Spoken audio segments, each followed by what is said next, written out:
Alright, we're going to start this leg day. Different reps. We're going to warm up on the hamstring machine.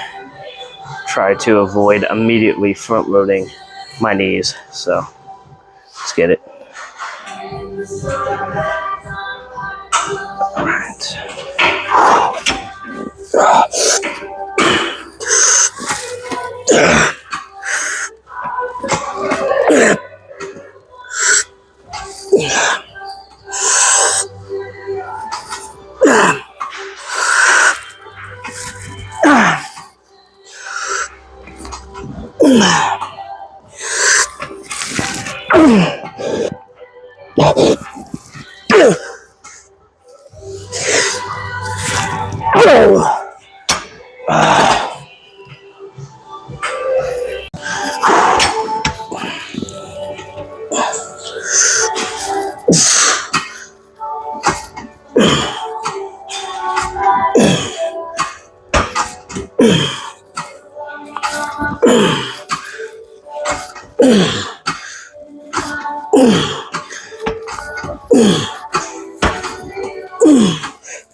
Alright, same philosophy, same general idea here as with last leg day. Foam pad behind the back. That's going to lead me forward a little bit more and also deepen the range of motion on this hack squat, because personally it doesn't get that deep, so this helps a lot.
Oh.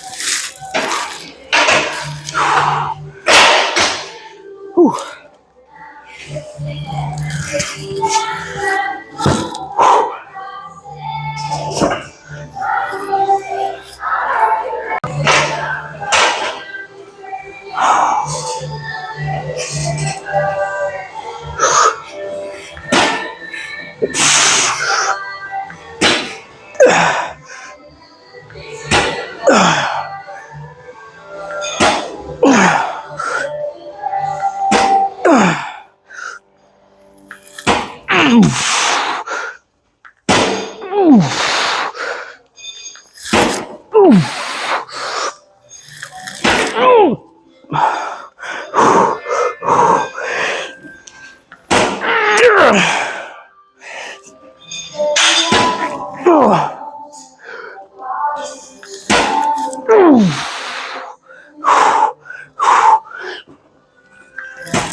Amazing. I think they're always something. They have like a whole like clothing brand there. And they're black ones that do this exact. They're so cute.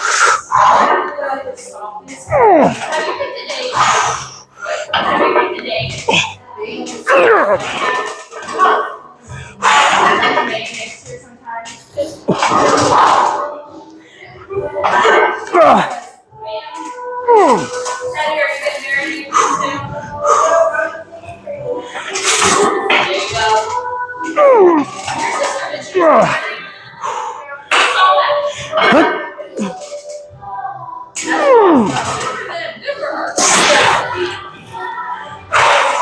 Next year she deserves a good man in her life.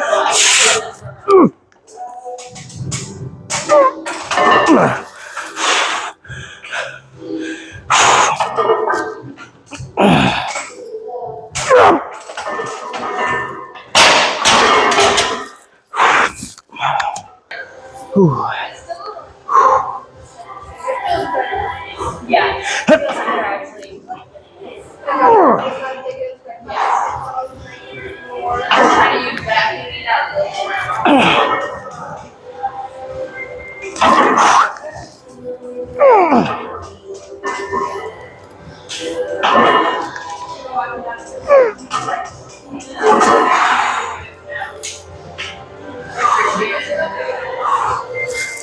I know, I have people that like, and I'm like, watching it.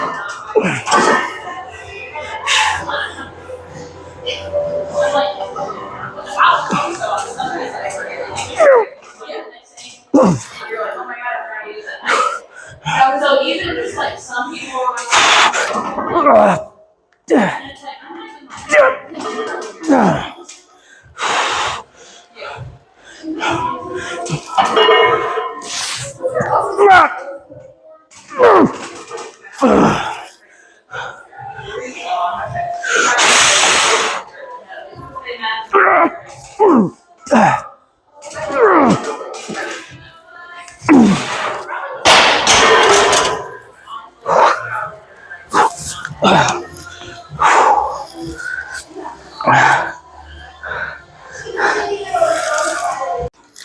All right, last set of leg press.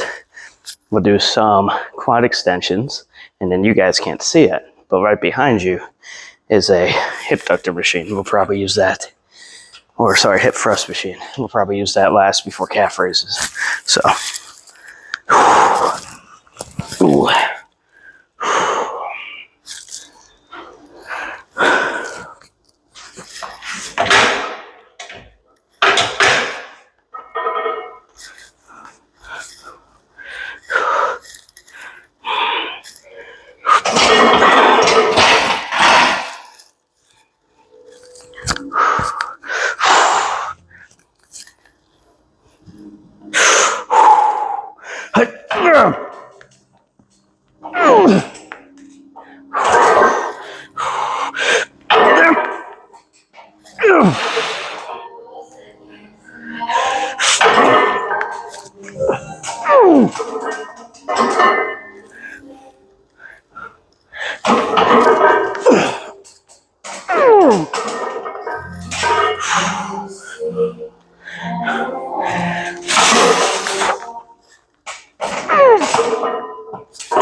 All right.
Ooh, last set of extensions. Then we'll do hip thrust and calf raises. We'll call it about 6 exercises today. Yeah.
Ooh, let's move on.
Whew.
Okay, last set of these.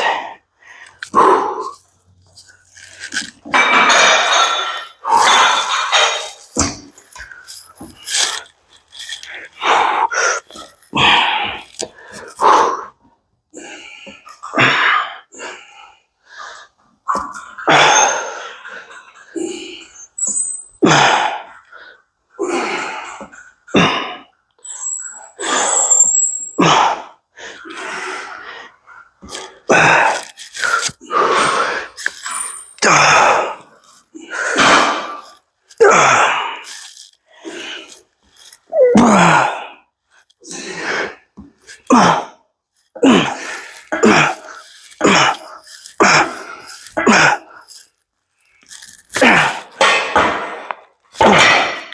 all right. That was a leg day. See you guys in the car. All right, a full leg day complete. Let's talk about it. So that took about an hour and 20. So let's say if you cut out any of the breaks, because obviously leg day kind of are my longest breaks where I might actually take a minute between sets instead of like 20 seconds, 30 seconds at most. So like if you were to take all the breaks out, it's probably an hour long leg day of just like actual activity happening. But let's talk about it. Let's freaking talk about it. So starting with hamstrings, definitely felt pretty freaking good. I haven't done it in a while. I used to do it a lot, so my first action wasn't front loading my knees and could actually kind of loosen up my legs pretty well. But I switched over to front loading my knees as the warm up so I can gauge where my knees are. But I really don't like doing that. I do still prefer it as an actual warm up hamstrings. So kind of went a little old school, something I haven't done at the beginning of a leg day in probably months now, and it felt pretty stinking good. And I went pretty freaking heavy on them. Next was hack squat with my little foam roller hack on it, no pun intended, but doing that helps a lot because in my opinion I already have the foot platform as high up as it can go, and I don't get a very good range of motion, not one I would want on it. Yeah, I kind of, if you've watched previous videos of me using the hack squat machine without the foam roller, I kind of get right at parallel. My legs are right at 90 degrees. Adding the foam roller, I'm able to get down a little further, and actually my hand, if I put it just right, it's kind of hard to get just right because you do kind of start to slide off the roller as your set continues. But I might have to find a different hack to do that, which we'll talk about that later because I got a good idea, but I have to have the money to buy it. But the leaning forward that the foam roller causes, I can get down to the point that my hamstrings touch the back of my calves. So, and my plan to fix the sliding off the foam roller is Eric Janicki's torque products that he came out with for like standing on when you're using like a leg press or a hack squat machine or just doing actual bodyweight squats to kind of get rid of the toe lift. I think as long as it's the right width to go between those pads, because it's actually a wedge, I think it will be more comfortable for that lean forward than the foam roller is, where I can kind of unintentionally roll off of it as the set continues. But for right now, the foam roller is doing its job, and I actually get a better, not just a better overall range of motion, but just like a better overall quad pump. I can feel it more in my quads. Like the muscle-mind connection is a lot stronger.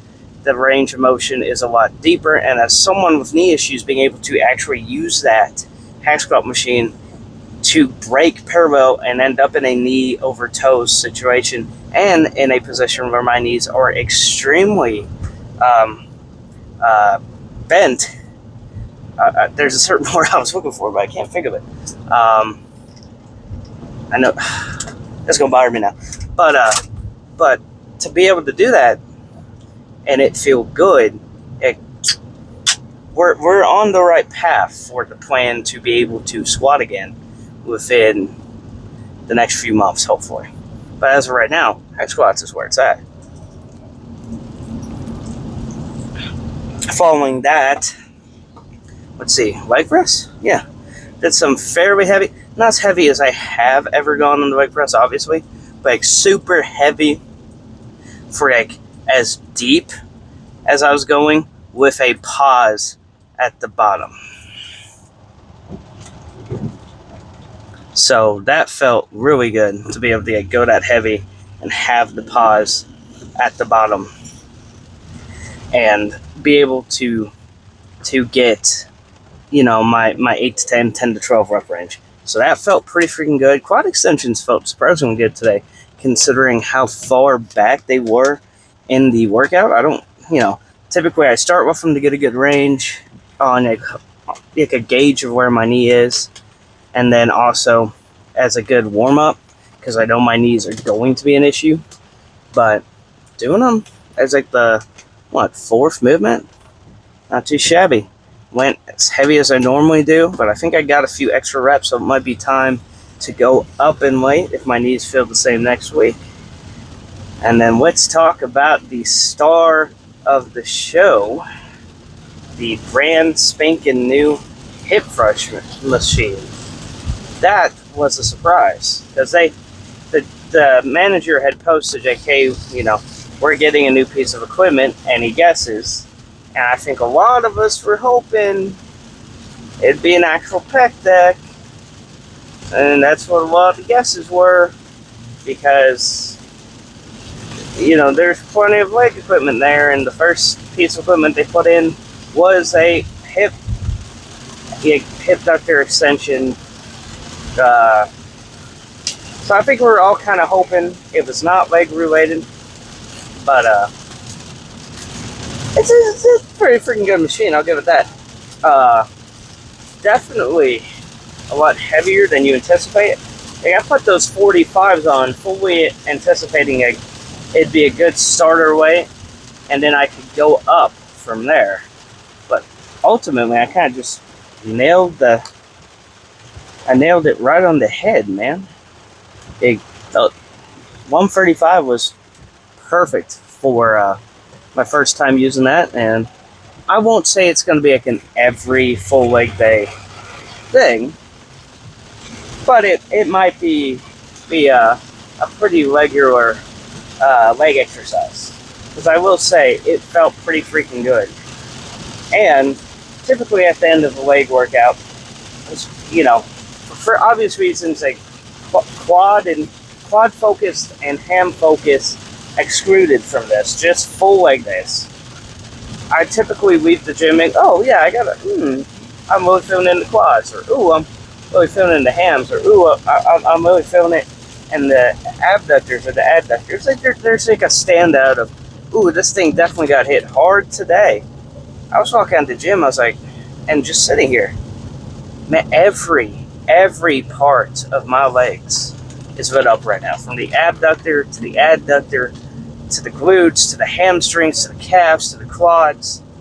It is just, my legs feel absolutely destroyed. I will be completely honest, the teardrop of my quads on both feel extremely sore, like rip off the bone sore.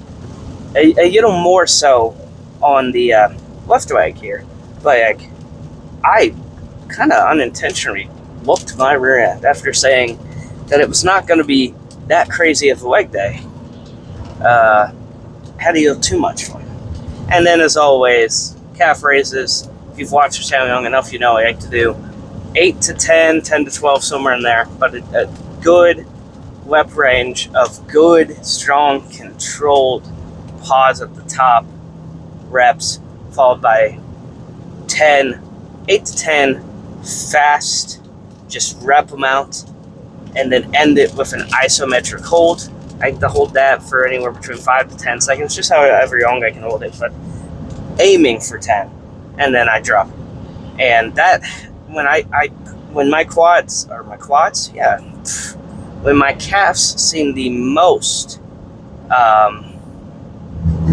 change, the most growth, was when I first started doing that. And I'll be completely honest with you, I also started because I just love calves. I've always been proud of my calves, and I always loved training them. I was actually doing calf raises daily. That exactly that way, like at the end of each workout, or if I had time before Brandon got there, I was doing 4 sets just like that. And part of me kind of wants to get back into that just because I loved how it defined and just how insane my calves looked back then. But at the same time, like, Charlie horses on the regular were not very fun. But I will never not train calves that way. I think that is the best way. And if you watch me on extending, obviously I really can't go from a controlled to like super big rush runs, because when you're doing standing barbell calf raises on a platform that your feet are kind of precariously hanging halfway off of, it's a lot harder to do those faster reps without feeling like you're going to fall off that platform, or like you're going to put your ankle at jeopardy in some way, shape, or form. So when it comes to standing, I will do those slow, controlled until failure. I will like kind of stand there for a second, collect myself, give one more good calf raise, and do an isometric hold at the top, and then rack it. So, which I haven't done standing in a while, so we might be long overdue for hitting a standing calf raise action as well. I think next leg day, bar any knee pain that I'm not currently feeling or anticipating, will be just quad focused. Because last week was ham, today was full, so I think we're due for just a quad focused. If I change my mind, it might be another full, but as of right now, anticipate a quad focused leg day. I will say, when I told you guys I was going like full bodybuilder mode in my mentality and in my dieting, behold the man, or behold the meal in the Easter mood. Ooh. That is Woodridge's. And this is going to sound like a lot. 500 grams raw of yellow potatoes, which ends up being 98 grams of carbs. I believe if I split it right, 250 grams of ground chicken. And that is the post-workout meal. The only thing on the baked potato is garlic, salt, and pepper. And then the chicken is just seasoned with, poultry seasoning, which has like a decent amount of sodium. So that to balance it out, I hit veal pepper, and that's all that's on it. So in terms of sodium, it might be a little high. I didn't exactly track the sodium. We're not at that point. And then for the post-workout meal, I have 250 grams, the other 250 of the ground chicken, and then 250 of lean ground deer, which the first half I had pre-workout. So this will be the only meal with carbs in it, and this is the post-workout meal, and I brought it with me because I have church tonight. So I am truly locked in. I was not pulling your guys' legs. I will say, since it's leg day, no cardio today, because I wanted to just focus on the leg workout. I didn't want to do it before legs and not have, and deplete my glycogen stores before the workout. And obviously afterwards, you kind of don't want to push your legs too far, or they're not going to recover. So cardio tomorrow. So sorry, I'm a lazy piece of crap, I guess. But normally the cardio and the daily steps will be posted on my Instagram and TikTok stories. So if you want proof of that, any other day but leg day. And following normally I go in early and hit cardio on leg day, but today I didn't get the chance to. So if you want proof of the cardio and the daily steps, go down to the link in the description and give the Instagram or the TikTok a follow. That being said, tomorrow is back day, and I do believe we will have a gym partner again for that. As always, thank you guys for taking time out of your day to watch the video. If you like the video, like it. If you made it this far and you aren't subscribed, go ahead and subscribe. You made it this far already. Anyways, if you want the best supplements on the market, code JS15, save 15% off your order. And I will see you guys tomorrow for a back workout. See you then.